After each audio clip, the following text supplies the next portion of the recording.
Good morning, everyone, and welcome to New Research Horizons, a presentation of the CFI and Accion Research Fellows Program. We are so glad that you're joining us. One thing that I've noticed about this industry is that it's often quite unusual to discuss research at the beginning of the process, and I think that's a big mistake. So we're rectifying that today. Today we're talking about the research coming out of the CFI and Accion Research Fellows Program. We're discussing this with 3 of our 4 fellows, and on the line we have Leon Perlman, Christy Stickney, and Guy Stuart. Our 4th fellow is Amy Mowell, as you can see on the slide. Unfortunately, Amy, I got an email early this morning that she's unable to join us. Amy is part of IFMR Finance Foundation, as many of you know, is located in Chennai, and Chennai is experiencing major floods. So Amy told me that she's looked out her window and seen cows floating by. Her neighborhood is actually being evacuated by the Indian Army this morning, and they've cut off power. So do keep her in your thoughts today, and we're going to give a brief overview of her research a little bit later on, just so you have some context. But before we dive into the research, I'd like to turn it over to Elizabeth Ryan, our Managing Director at the Center for Financial Inclusion, to give just a brief overview of the program. Oh, I should also introduce myself. I'm Sonia Kelly. I work at the Center for Financial Inclusion, and I direct this program. Many of you know me from other roles that I've had within CFI and also in the industry, but I'm delighted to be a part of this program and to get to know and interact with our 4 research fellows and their projects. So after that introduction, I'll turn it over to you, Beth. Okay, thank you, Sonia. So this is Beth Ryan, the Managing Director of the Center for Financial Inclusion, and I'll just give you a little background on the Research Fellows Program and how it came to be, what we're trying to accomplish with it. We have 2 separate programs that are rolled into one. There's the Center for Financial Inclusion Fellows and the Accion Fellows, and there's a slightly different origin for each of them, although essentially they're working in a similar way. For the Center for Financial Inclusion Fellows, the purpose really is to allow researchers to tackle some of the most important unanswered questions that are facing us as we try to achieve genuine financial inclusion, meaningful financial inclusion around the world. And with that in mind, we carried out a dialogue both among ourselves and our close cooperators within the Center for Financial Inclusion, and also through our blog and some other public ways to try to hone in on what were the biggest unanswered questions that we thought would be amenable to research. And 3 of the fellows that we now have are CFI fellows answering those questions. And so you'll hear more about the questions that we chose and how the research relates to those questions when we go to each one. But just to let you know that this was a consultative process that we went through to identify the general broad questions that we wanted to really focus on.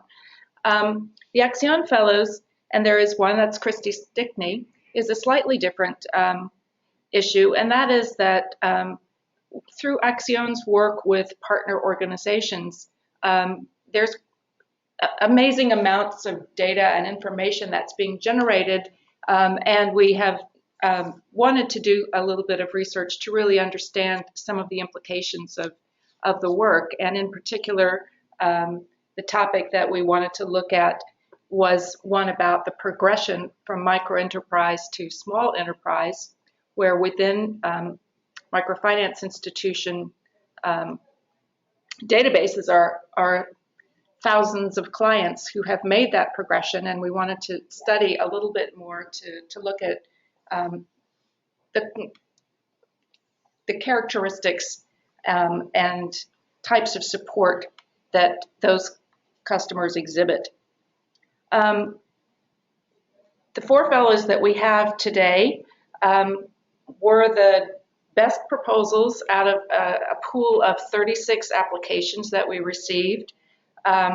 We selected them based on the quality of their approach to the topic, the quality and feasibility of the research plan, and their prior track record of producing influential analytic work.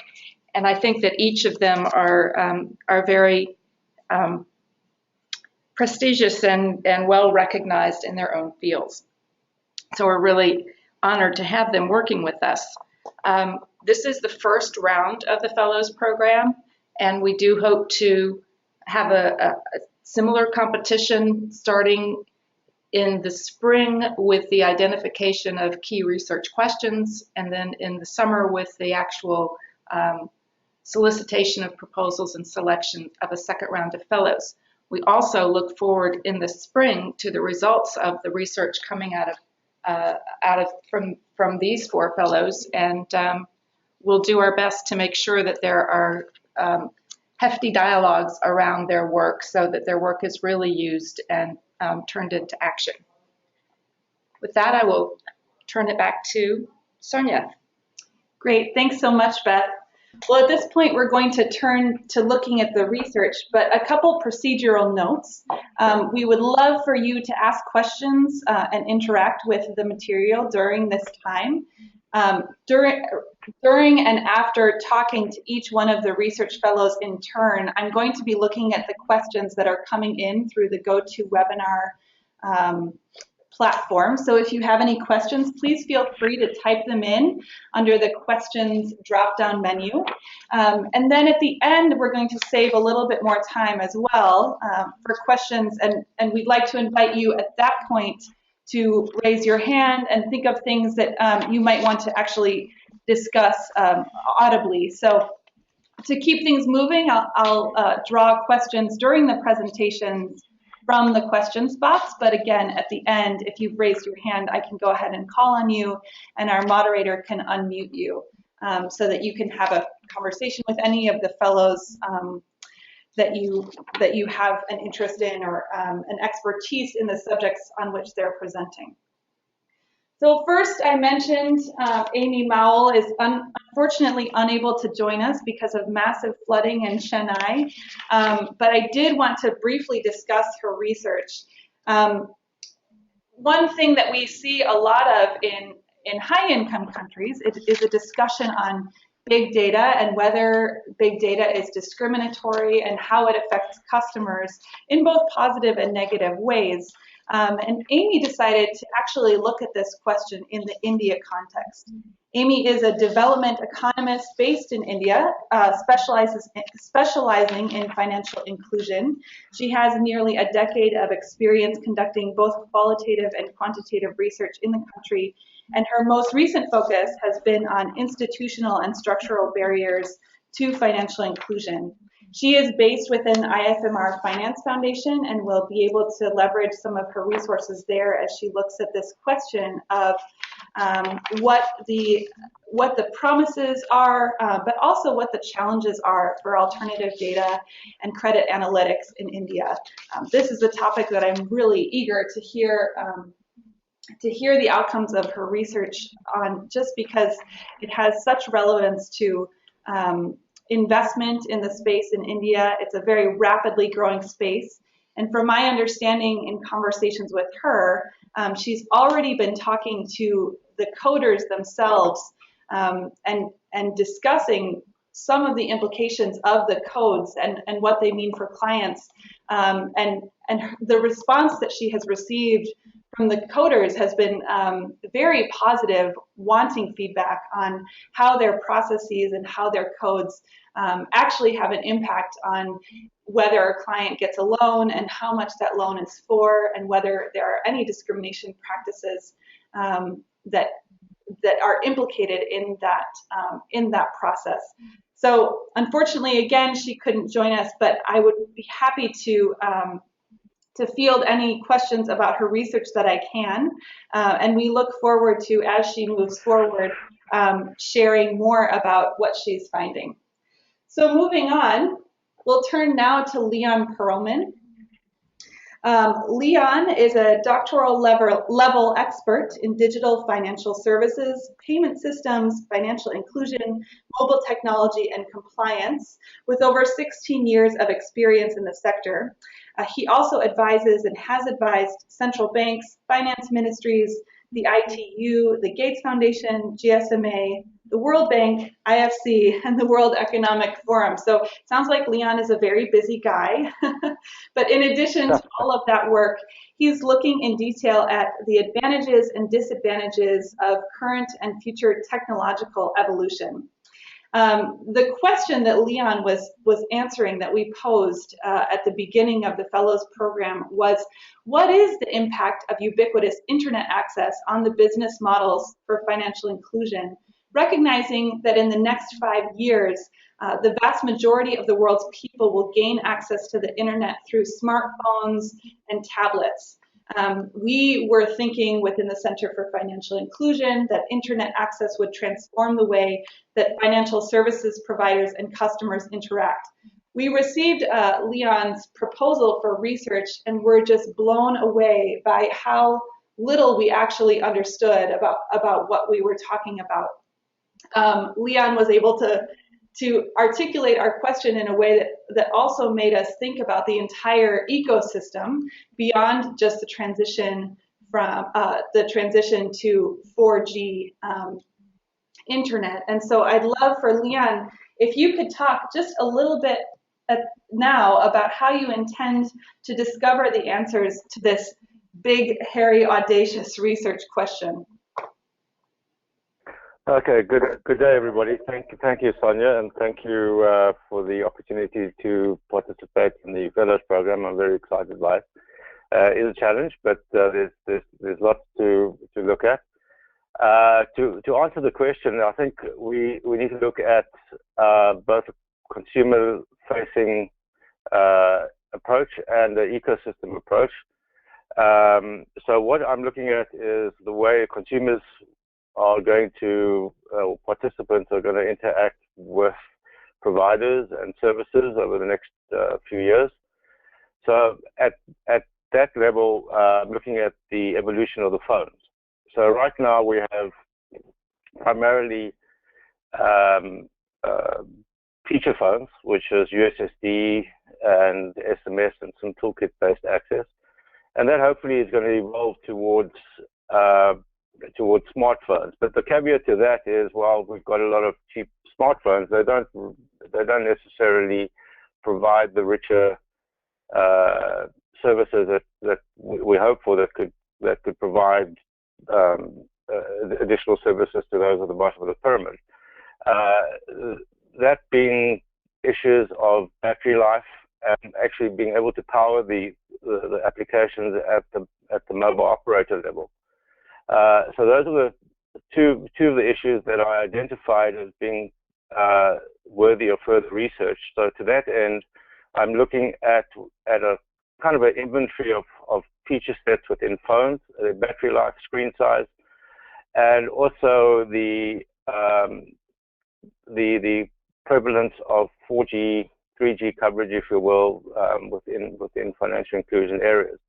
What I have found is that this is lacking because under universal service obligations, a lot of the mobile operators place their 2G base stations, which have been in urban areas, and I place them in the rural areas where those most dependent on financial access will use their devices. So you've got a bit of a tension between the fact that you've got cheap phones and the fact that the devices up to this point aren't necessarily able to even last a day. I mean, I think we've all had that issue, and if they do, they're underpowered. So I think I'm going to look at the trajectory of feature phone sets, and as well as the mobile coverage. Then, insofar as vendor platforms, I'm looking at that evolution. So, see the feature sets evolve. Right now, they're really foundational services, transaction-based services, P2P, and the like, and those are evolving towards far richer services, which can include credit, loyalty, and the like. But importantly, that's going to also include the provision of aspirational type of products, such as cards. And there's a big integration there too towards card systems and payment system switches. I'm also going to be looking at ID systems, biometric IDs, NFC access, especially for transit. I see that as a big driver of services. Cryptocurrencies, use of the blockchain, and interoperability. Primarily, where they are available, interoperability is mostly bilateral. So I'm going to be looking at switches. And at a policy level, also the competition issues around access to these systems. So that in brief summary is what I'm going to be looking at. Thank you, Leon. It's clear that the scope of your research is incredibly broad, and I eagerly look forward to seeing how you're going to be able to tackle all of these topics. Would you mind just describing in brief what you see as the most important evolution in technology in the next 5 years, given that list you just gave us and some of the trends that you're seeing at the beginning of your research process now? And what, in terms of looking at this trend, what are the advantages for financial inclusion, and what are some of the concerns that you have? Well, going back to some of the issues, I think the vendor platforms becoming more sophisticated. In fact, what I am seeing is a consolidation amongst vendors, which is both good and bad. So in terms of a ecosystem trend rather than a technology trend, I think that's something that needs to be flagged, because you're going to have less variety of vendors providing services. Again, the smartphone issue and the ability to access those services is a pretty salient, important trend in the next 5 years. That's great. And then we have a question coming in over the GoToWebinar platform. This is from Lily Levitt. Lily says she's impressed with the breadth of your research, but can you talk a little bit more about context? Won't some of the results be context specific, and are you focusing on countries or regions in particular? Thanks for the question, Lily. It's a great question. So it is broad. So there will be an ecosystem type of overview, but with 4 country examples. So those that I've chosen are Nigeria, Kenya, Colombia, and the Philippines. So Kenya is, of course, as you all know, a bellwether of digital financial services, and has made great strides in their provision. And they have some technology challenges and some competition challenges, which come from a fast-moving, developing ecosystem. So I'm going to be going down there to look at what they're doing. Then in Nigeria, looking at the provision of the switches and the biometric ID systems. In Colombia, looking at the GTP programs and speaking to their regulators on how they're enabling financial inclusion. And Philippines, looking at the transit systems and how they're evolving and the impact. And there is some overlap as well as you're looking in the Colombia market.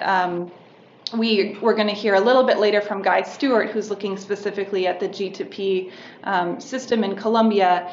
And that dovetails on a question that just came in from Alex Counts. Alex says that assuming the other issues can be solved, how likely is it that smartphone apps and smartphones will really act as an on-ramp for base of the pyramid clients to being meaningfully financially included? Who will do the work, and how likely is it that these apps will really work and be used by clients? What are the big challenges and opportunities? I know this is quite a big question, but wondering if you can talk about it a bit, Leon. Yeah, thank you for that, Alex. The evolution has started. There are quite a few providers that have put apps out there. Again, the issues of technical and financial literacy come to the fore when you're talking about the app.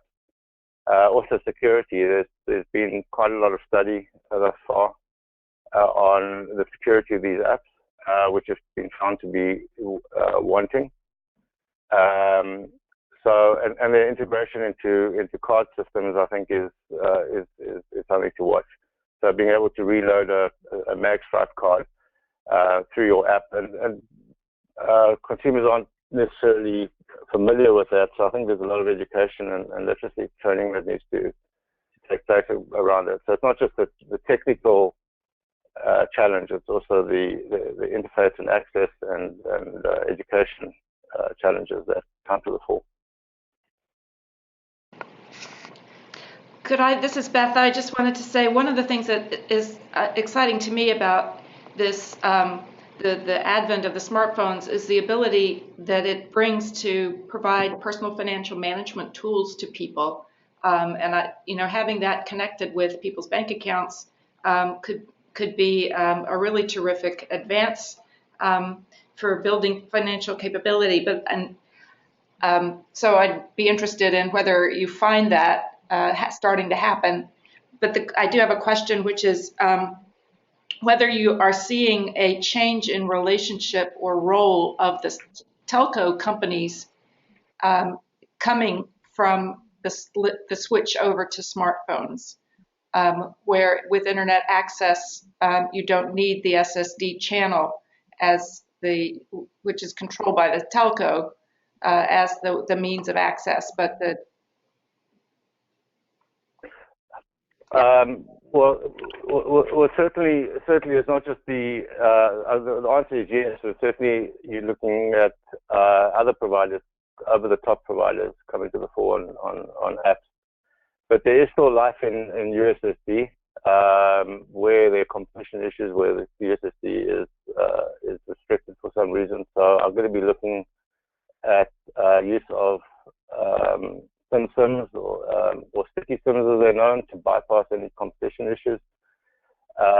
So those are being, one example I can give is Equity Bank or Equitel in Kenya, which I'm going to be looking at, using thin SIMs to provide those access channels on USSD, and they also provide, and a lot of others provide, richer service apps.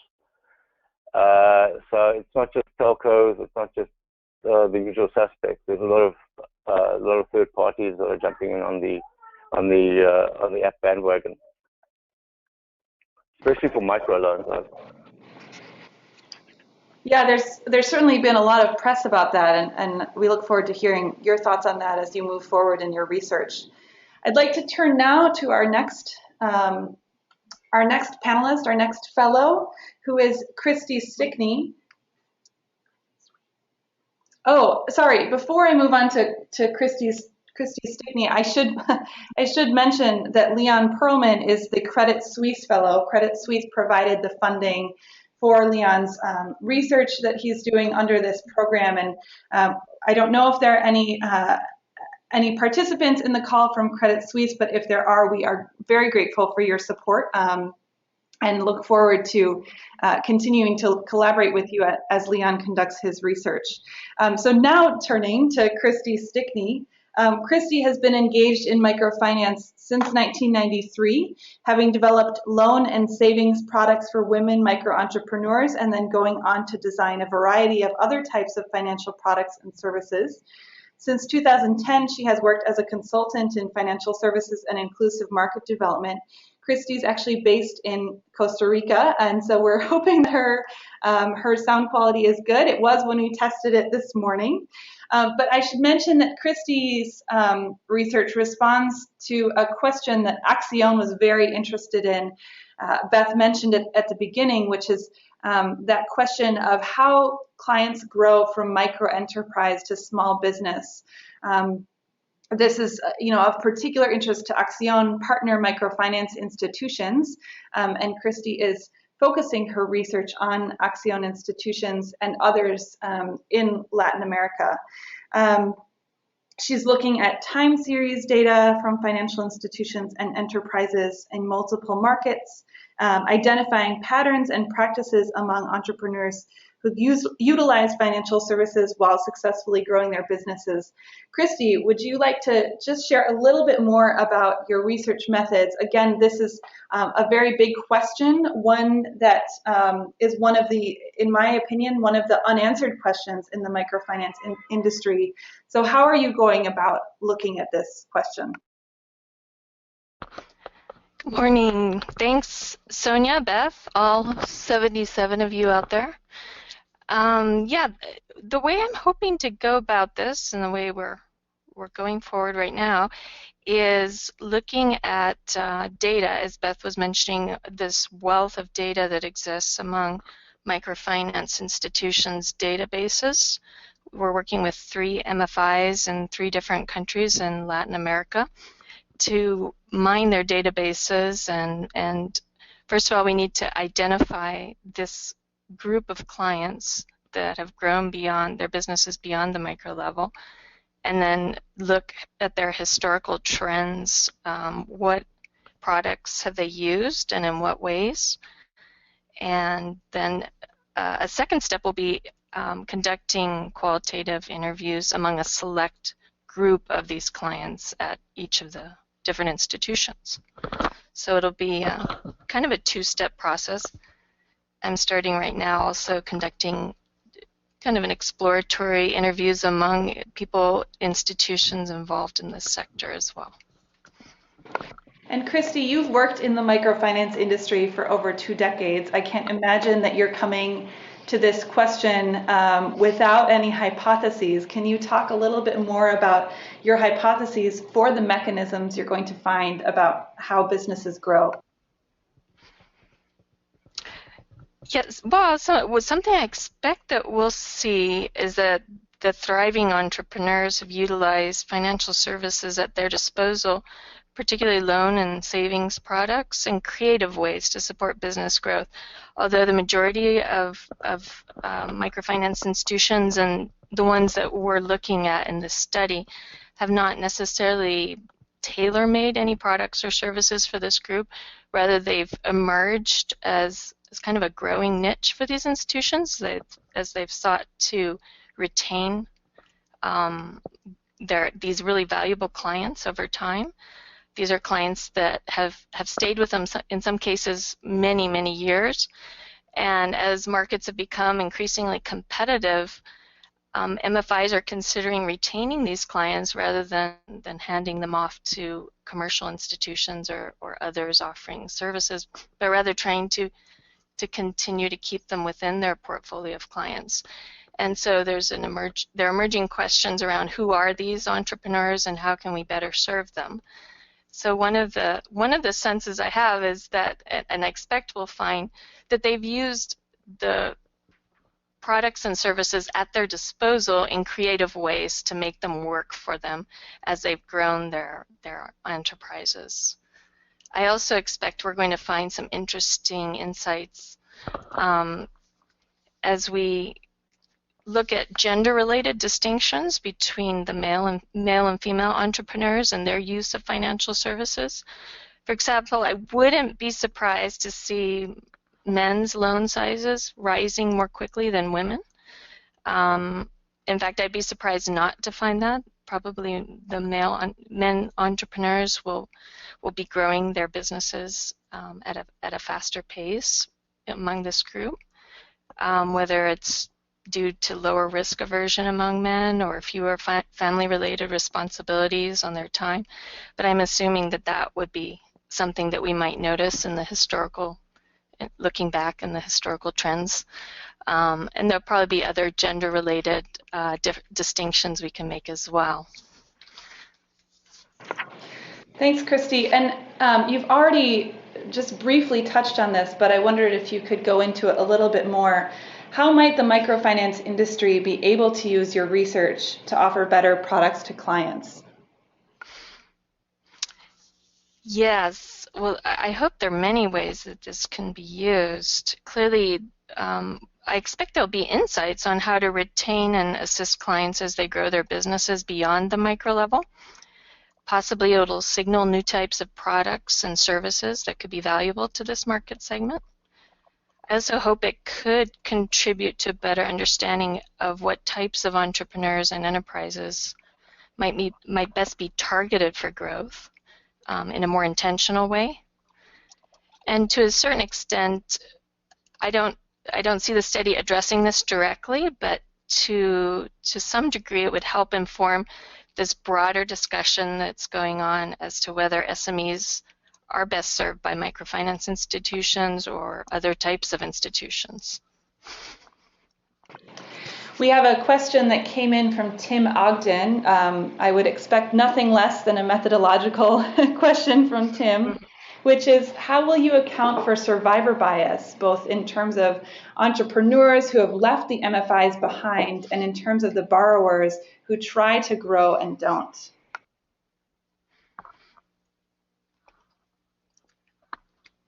I think that what we're going to be focusing on, Tim, is specifically those who have made this transition and what can we learn from them.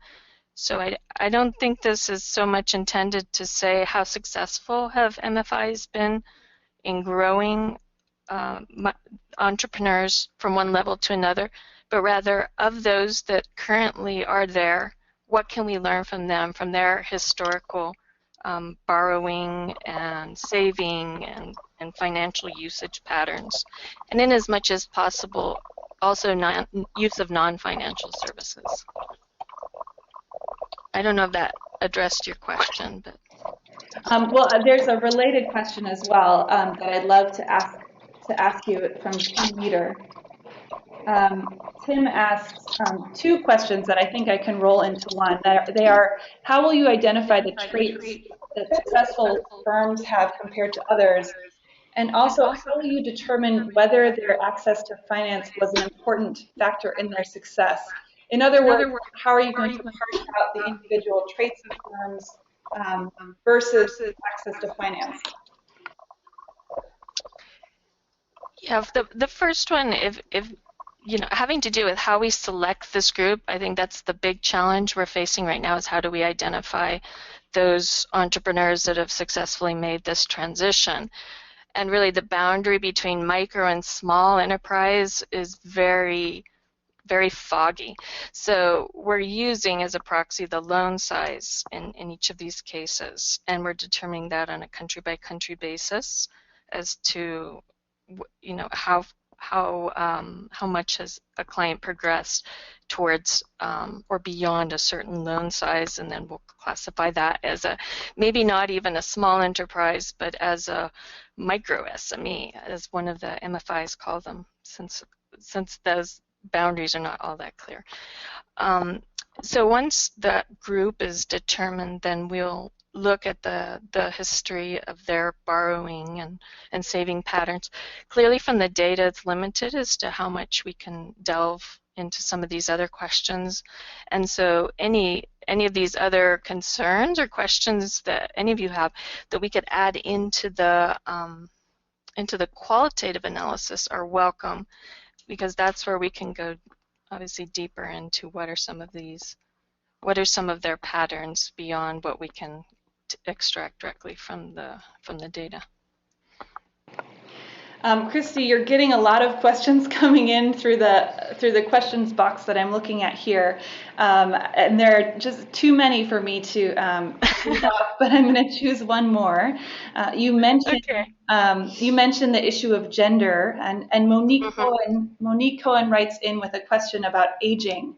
How many of the aging microcredit customers have stayed in the same sector or have branched out to new things? She says that we found at some point people enter new fields which demand more sophisticated skills, and these factors trip them up even, and then they fail. She wonders if the study will address these factors.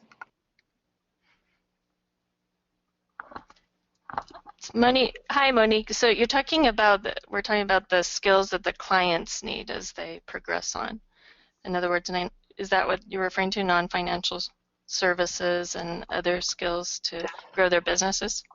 Yeah, I think her question gets to the need for businesses to improve their methods of doing business and increase their skills as they grow their businesses, and particularly looking at microcredit customers that have stayed in the same sector for a long time. So yeah.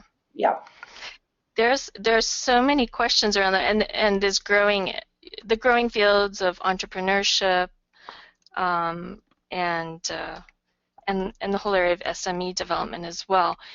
Within the study, we'll look at a few, as much as we can, the non-financial services, whether they were provided directly by the MFI or a partner of theirs or even some other institution.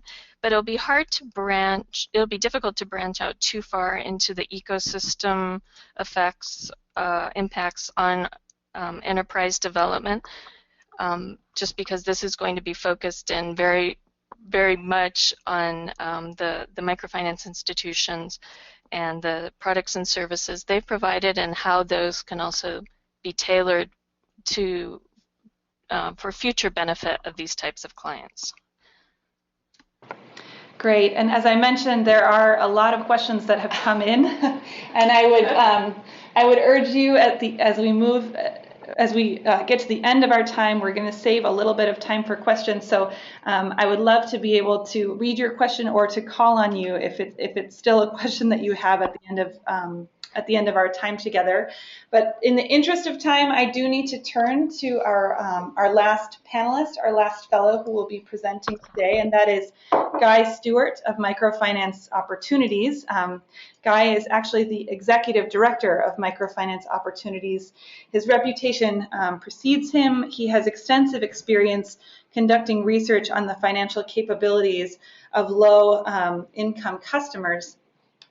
Guy was responding, his proposal responded to a prompt that we put out, a question that we've been asking at the Center for Financial Inclusion for, I'd say, the last 2 years. And that is, what are the conditions for on-ramps to lead to deeper inclusion? We hear this term on-ramps thrown around a lot, but it's unclear what the success stories are. And in fact, I'm a bit of a skeptic, and so my questions might be a little bit pointed for Guy. But we know that with the World Bank's commitment to universal financial access and the Better Than Cash Alliance's pursuit of G2P payments and other trends that we're seeing across the globe at the international and national levels towards connecting people with transaction accounts, we wonder how and whether these connections lead to greater inclusion, either through active usage or access to additional products. So, Guy, like I mentioned, I'm a bit of a G2P on-ramps skeptic. I haven't seen many models yet that I find compelling evidence for being successful at actually getting people deeper into financial products or increasing their usage. What would you say to convince me that these could work? Or do you agree with me? Sonia, thank you for the question, and thank you for including me in this program. So part of the point of the research is to look more closely at whether G2P can be an on-ramp, and what are the factors that might make it a successful on-ramp. But just to step back, I mean, there's some basic sort of facts on the ground that need to be acknowledged about G2P payments. G2P payments operate at scale. There are millions, hundreds of millions of people who are receiving G2P payments across the globe and in developing countries. Just some highlights: in South Africa, 17 million people; Mexico, 6.5 million people in a particular program; in Brazil, 12 to 14 million people in their conditional cash transfer program; 5.6 million people in the Benazir Bhutta program; in Pakistan, 2.5 million people in the cash transfer program in Colombia.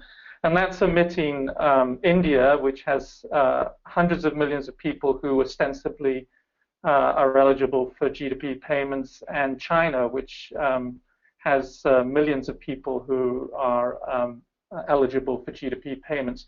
So first thing is, G2P payments are a large-scale platform.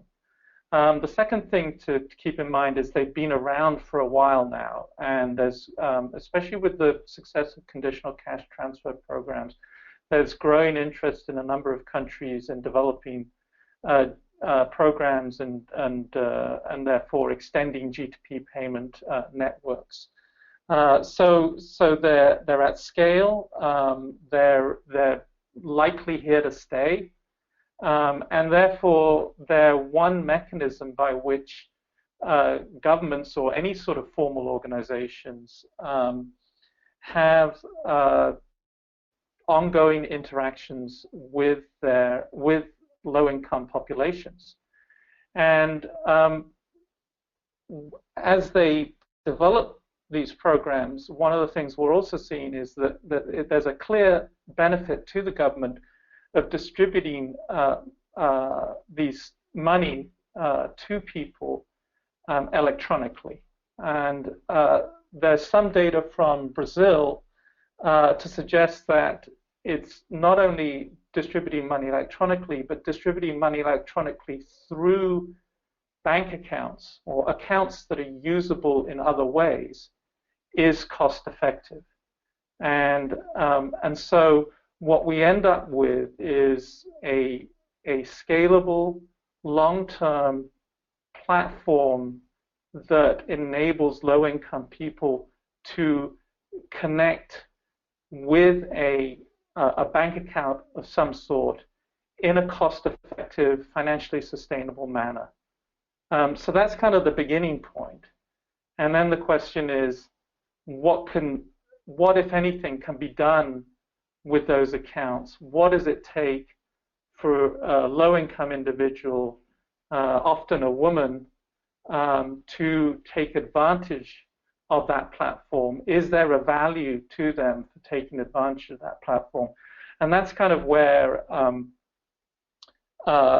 my research begins. And part of the response I gave to you when Accion raised this question was, I've seen over and over again in my financial diary studies that any time someone gets a digital payment, even if the digital payment process allows them to retain a balance on their accounts, they invariably cash out fully. That there's very little within the low-income populations we've looked at in Papua New Guinea, in Kenya, in other countries, we're seeing continuously people cashing out. So it's not just the problem of G2P, it's a problem more generally, I think, that people may have access to accounts on which they can retain balances, but they tend not to use those accounts to manage their money or to accumulate savings. They simply use it to receive payments and then immediately cash out. And so that's kind of the beginning point of the research. Thanks, Guy. And you touched on this a little bit, but I wonder if you can go into detail a bit more on how you intend to find out the answers to this research question. So, it's going to be qualitative research. We're going to be looking at, we're going to be talking to beneficiaries of the Benazir Bhutto program in Pakistan, and the Familias in Accion program in Colombia, and both have been around for a long time.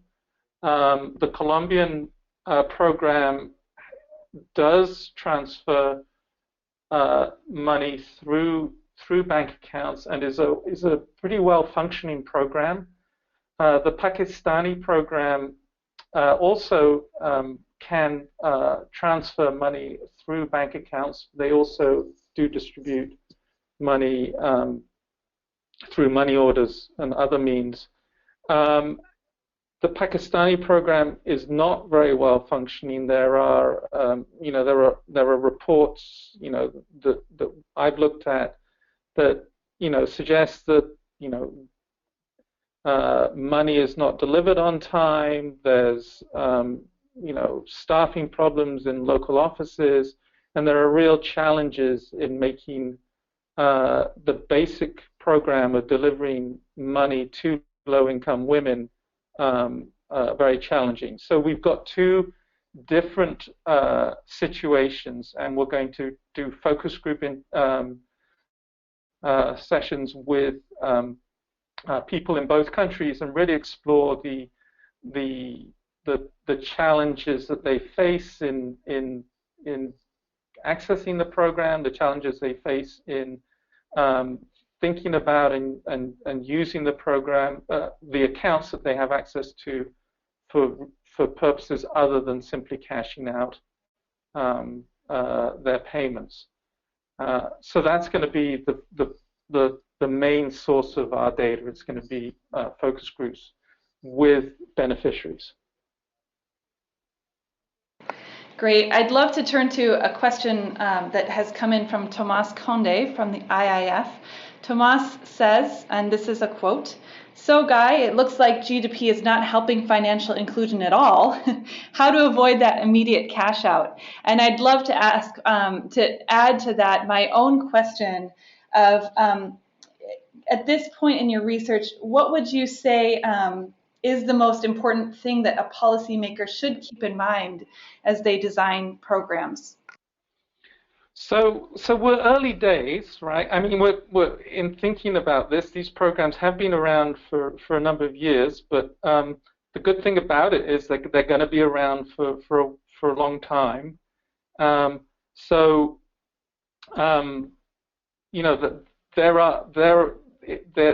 is the potential there.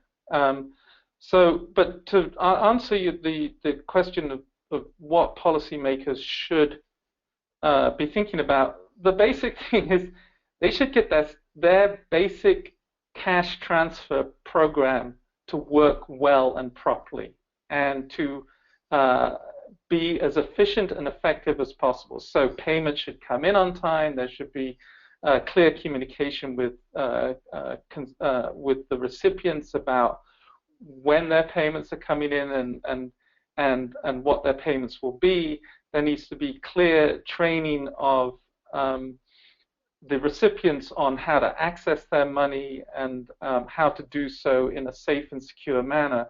Because what you want to do as a first step in all of this is to simply get people comfortable with a very new system, a digital system that is alien to them, and you want to be able to build up the trust and confidence that recipients have in the system before you can do anything else around developing new products or services that they might be able to use beyond receiving their cash payments.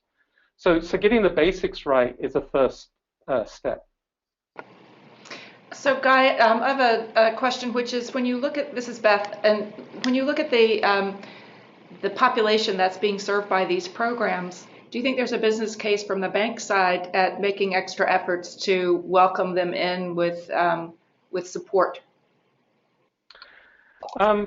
There's a again, an initial business case, which is that because it's cost efficient for the government to distribute money through digital systems and through bank accounts, there is budget available for the government to pay banks to serve these customers with the cash transfer program, and so that takes care of the customer onboarding costs and other things that a bank might otherwise find cost prohibitive with low-income customers. Beyond that, then it becomes a matter of what's the marginal cost of additional services, and the economics of that are a bit more difficult. If we're talking about providing services such as being able to transfer money to or receive money from friends and family, the economics, I think, would suggest that is there's a profitable opportunity there. But there is a barrier at some point. For example, if you want people to retain money in their accounts and draw it down on a regular basis, if that's what the consumer wants to do, at some point there's going to be a problem that the bank's going to face, is that those ATM withdrawals or point of sale withdrawals or whatever are not profitable. Banks can often lose money on those, especially when the transactions are very small and the balances in the accounts are very small. And so yeah, the economics become complicated, especially around any sort of situation where you've got digital to cash transformations. Those are expensive for banks. Thanks, Guy. We only have a few minutes left, and while I certainly am enjoying this conversation and am willing to stay for a while after we end at the half hour, I know that there are some of you who have other things you have to do. There are some people who have raised their hands during the conversation. I'd like to turn first to Anna Pantelic, who's calling in, I think, from New York. Anna, we're unmuting you. Would you mind asking your question that just came in on your experience of this kind of work that Guy is talking about in the LAC region? Sure, thank you. And yes, I'm calling in from New York. So Guy, I mean, as you know, Fundación Capital has been doing a lot of work in this region, and it's, moving from access to use has been globally a really big issue. So I'm curious about why you selected to focus your studies on working with the beneficiaries, and whether it would be of interest to you to also look at, sort of from the government side or from the financial institution side, what is being done, and also what are the challenges in terms of really getting that supply side approach and push, not necessarily just focusing on the demand. So this is a bias that microfinance opportunity has and has had for many years, and our bias is to focus on the needs and understandings of low-income people and of beneficiaries, and so it's an institutional bias in some ways.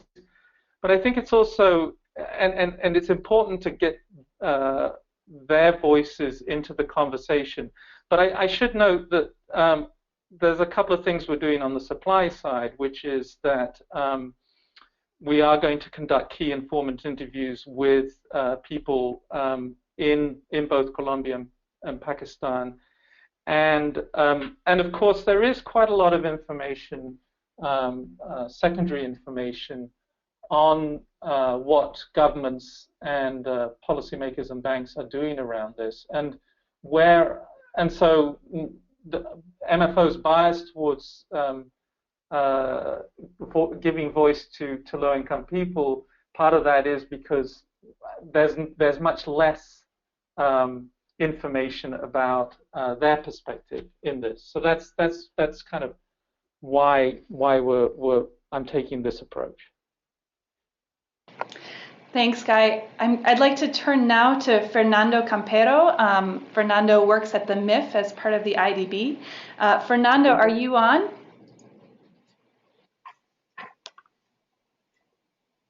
I am on. Great, we can hear you. Go ahead and ask your question.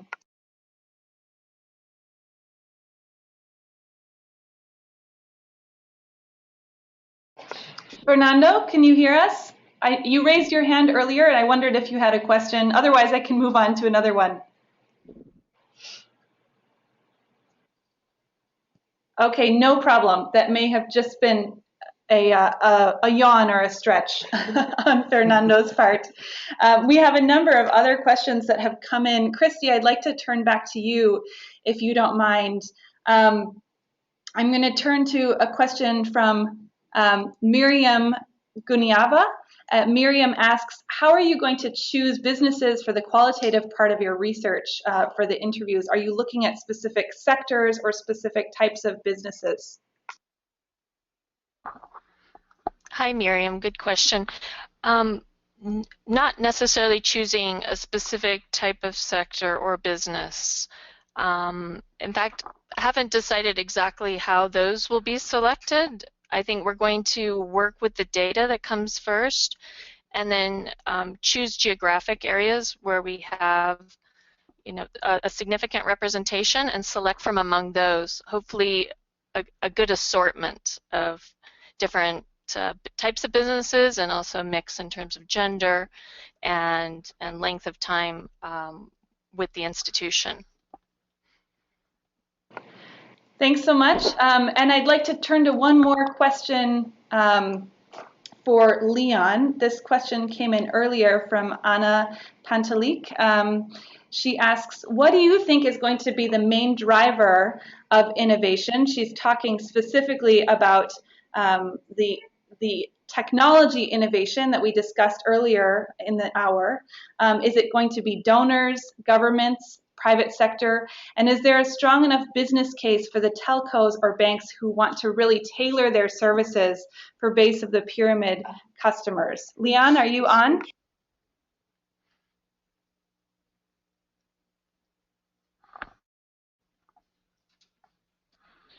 Leon, unfortunately, I don't think we can hear you right now. We've unmuted you, but wanted to give you another opportunity to answer if you can. Leon, are you on?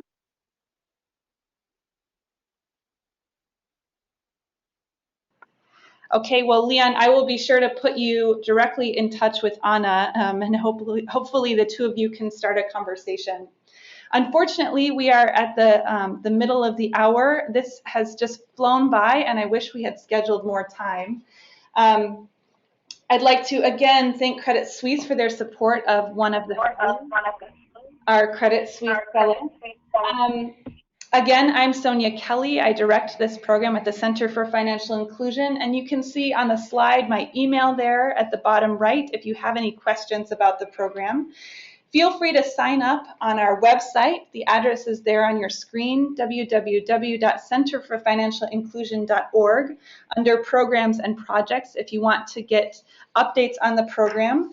The fellows will also be blogging throughout their research process, and you can follow along at cfi-blog.org.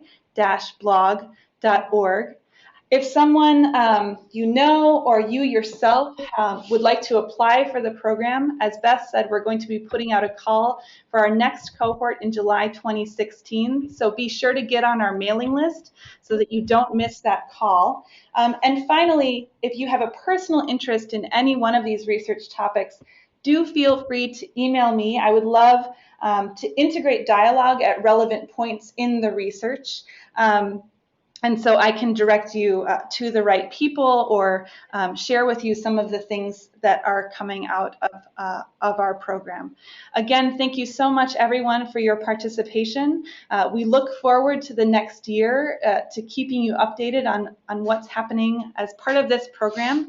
And we'll be in touch. Thank you so much.